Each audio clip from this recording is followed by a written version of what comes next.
اما بعد فاعوذ باللہ من الشیطان الرجیم بسم اللہ الرحمن الرحیم۔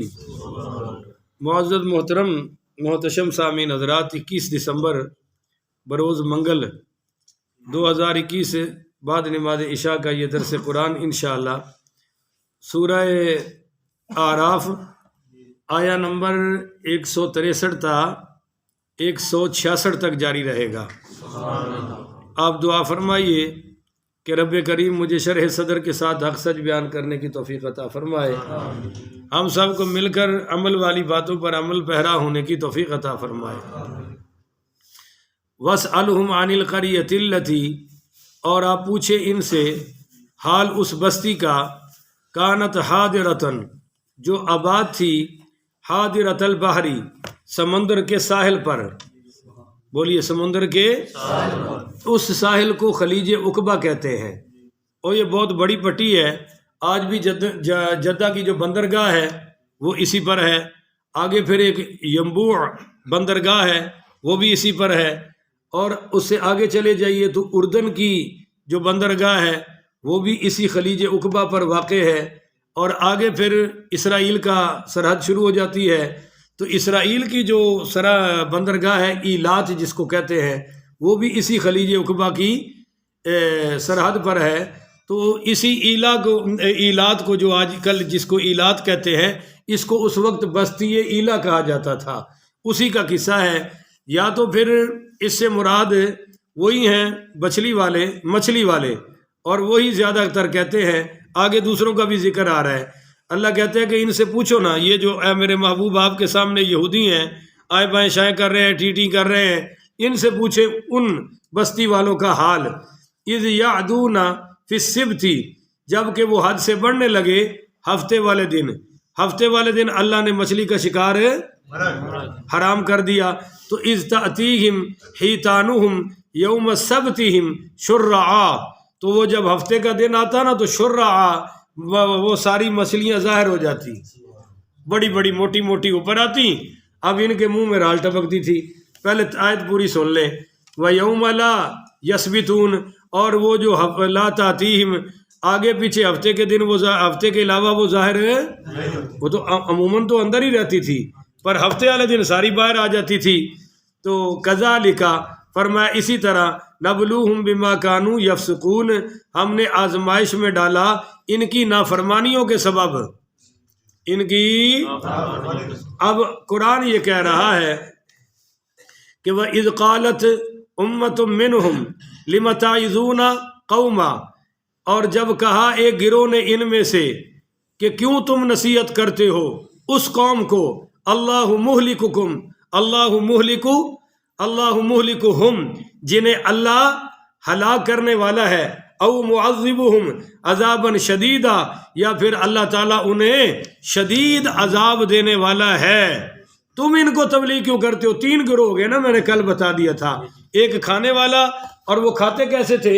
ادھر چھوٹے چھوٹے وہ کیا کہتے ہیں گڑھے کھود دیے، اور پانی بھی وہاں، مچھلی بھی، اتوار کو پکڑ لی، اور کہا دیکھو جی اللہ کا ہم نے دین بھی رکھ لیا ہے، مچھلی بھی مل گئی، دین بھی رکھ لیا اور مچھلی بھی۔ ایک بہت بڑا نا تاجر تھا وظیفوی، کیا لفظ بول رہا ہوں؟ وظیفوی، وظیفے بڑے کرتا تھا، فجر کی نماز جو پڑھتا تھا اشراق تک مصلی پر ہی بیٹھا رہتا تھا، اور وہ بات بھی کسی سے نہیں کرتا تھا کہ میرے وظیفے میں فرق ہے نہ پڑے۔ اب جنہوں نے ان سے کام کروانا ہونا تھا تو وہ مسجد میں پہنچ جاتے تھے، تو اشارے سے مصلی اٹھا کے کہتا تھا رشوت نیچے رکھ دو، اور وہ ساری رشوت جمع کرتا تھا، اشراق کے نفل پڑھ کے کہتا تھا ھذا من فضل ربی، دیکھو بھائی میں نے وظیفہ بھی پورا کر لیا اور پیسہ بھی، مال دولت بھی ضائع۔ تو علماء کہتے ہیں کہ یہ ہے اس قسم کا جو تقوی ہوتا ہے نا، وہ ہوتا ہے کلابی تقوی۔ بولو کون سا؟ کتے والا تقوی۔ اب کتے کا تقوی کیا ہے کہ جب وہ پیشاب کرتا ہے تو ٹانگ اٹھا لیتا ہے، بولو نا، پیشاب کرتا ہے ٹانگ اٹھا کے کہ کہیں مجھ پر چھینٹا، اور گند سارا کھا جاتا ہے، نہیں سمجھے آپ؟ گندگی کھاتے ہوئے اس کے کچھ محسوس ہے، مگر پیشاب کرے گا تو ٹانگ اٹھا کے کہ کہیں مجھ پر چھیٹا نہ پڑ جائے۔ تو بعض لوگوں کا جو تقویٰ ہوتا ہے نا وہ اس قسم کا کلابی تقویٰ ہوتا ہے، وہ کہتے ہیں حرام بھی چلے اور ہمارے تقوی میں بھی فرق ہے، ہماری بزرگی میں بھی کوئی فرق نہ پڑے اور گناہ بھی چھوڑ دے۔ تو یہ بھئی کلابی تقویٰ ہے، اور یہی روش یہودیوں کی تھی۔ تو 3 گروہ ہو گئے جی، ایک تو وہ مچھلی کھانے والا، اور ایک روکتا بھی نہیں تھا اور کھاتا بھی نہیں تھا، اور ایک کھاتا بھی نہیں تھا ٹوکتا بھی تھا، کل میں نے بتا دیا تھا نا۔ اب وہ جو ٹوکتا تھا نا کہ بھائی نہ کرو یار، جب اللہ نے حرام کر دیا تو گڑھے کھود کر بھی تو تم نے شکار تو کر لیا، وہ جو گڑھے میں گئی وہ تو تمہارے ہتھے چڑھ گئی، تو تم کیوں نافرمانی کر رہے ہو؟ تو وہ طبقہ جس میں آج ہم سب شامل ہیں وہ کہتا تھا تم کیوں روکتے ہو ان کو، ان پر تو عذاب آنے والا ہے، اللہ مہلکہم، اللہ ان کو ہلاک کرے گا، مہلکہم، اللہ مہلکہم، اللہ ان کو ہلاک کرنے والا ہے، او معذبہم عذابا شدیدا، یا اللہ ان کو سخت عذاب دینے والا ہے، تم ان کو تبلیغ کر کے کیا لوگے؟ تو قالو، وہ کہنے لگے بھائی معذرتاً الی ربہم، ہم تو اپنا فرض ادا کر رہے ہیں، معذرتاً الی ربکم، ہم اپنے رب سے معذرت کر رہے ہیں، ہم تو اس لیے روک رہے ہیں، وَلَعَلَّهُمْ يَتَّقُونَ، اور دوسرا روکنے ٹوکنے کا مقصد یہ ہے کہ شاید یہ ڈر جائیں، بولیے شاید یہ ڈر جائیں۔ تو اب ان کا انجام کیا ہوا؟ بس یہ آخری بات ہے، فَلَمَّا نَسُوا، اللہ کہتا ہے کہ انہوں نے بھلا دیا، مَا ذُكِّرُوا بِهِ، جو میں نے ان کو نصیحت کی تھی کہ ہفتے والے دن کچھ کرنا۔ اب ہمارے لیے دن کون سا ہے بھئی؟ بولو نا، ہمارا دن کون سا ہے؟ تو ہم جمعے کے ساتھ کیا کر رہے ہیں؟ یہودیوں والا حال یا صحابہ والا؟ جو من میں آتا ہے سچ ہے بول دو، بالکل یہودیوں والا، کہ ہم بھی اذان سن کر پرواہ، حالانکہ جب اذان ہو جاتی ہے تو کوئی کام دنیا کا جائز سب حرام ہو جاتا ہے، ہر کام، ہر خرید، ہر فروخت اسی وقت شٹر ڈاؤن جب اذان ہو جائے۔ اور کچھ مولویوں نے بھی کام خراب کر رکھا ہے، وہ پہلے ہی اذان جو ہے نا وہ گھنٹہ پہلے دے دیتے ہیں، آدھا پونا گھنٹہ پہلے۔ اب جو پہلے آ گئے وہ تو پھنس گئے نا، نہ وہ پیشاب کر سکتے ہیں، نہ باہر جا سکتے ہیں، نہ کسی کام کے۔ پھر مولانا صاحب کا خطاب ہوگا، گھنٹہ وہ بھی جاری رہتا ہے، اس کے بعد پھر ماشاءاللہ دوسری اذان ہوگی، پھر خطبہ ہوگا، پھر جماعت ہوگی، اور پھر اس کے بعد درود و پھر جا کے کہیں نمازی فارغ ہوگا۔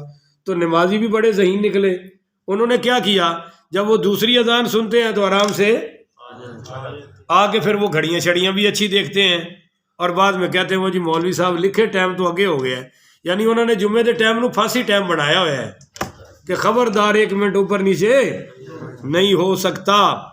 تو بہرحال یہ افراط و تفرید ختم ہونا چاہیے۔ میں جب سے آپ کی خدمت میں آیا ہوں آپ نے دیکھا کہ میں 35 منٹوں پر 40 منٹوں پر اذان دیتا ہوں اور 45-50 پہ بیان شروع ہو جاتا ہے، کوئی لمبا وقفہ، اور دوسری اذان کے ساتھ ہی خطبہ ہو جاتا ہے۔ بہرحال اللہ ہمیں جمعہ زندہ کرنے کی توفیق عطا فرمائے۔ تو فلما نسو، انہوں نے بھلا دیا، ما ذکروا بہ، اس نصیحت کو جو ہم نے ان کو کی تھی، انجینا الذین ینہون عن السوء، اور فرمایا کہ ہم نے نجات دی انہیں جو روکتے تھے انہیں۔ نجات صرف کن کو ملی؟ جو ہاں وہ جو تبلیغ کرتے تھے۔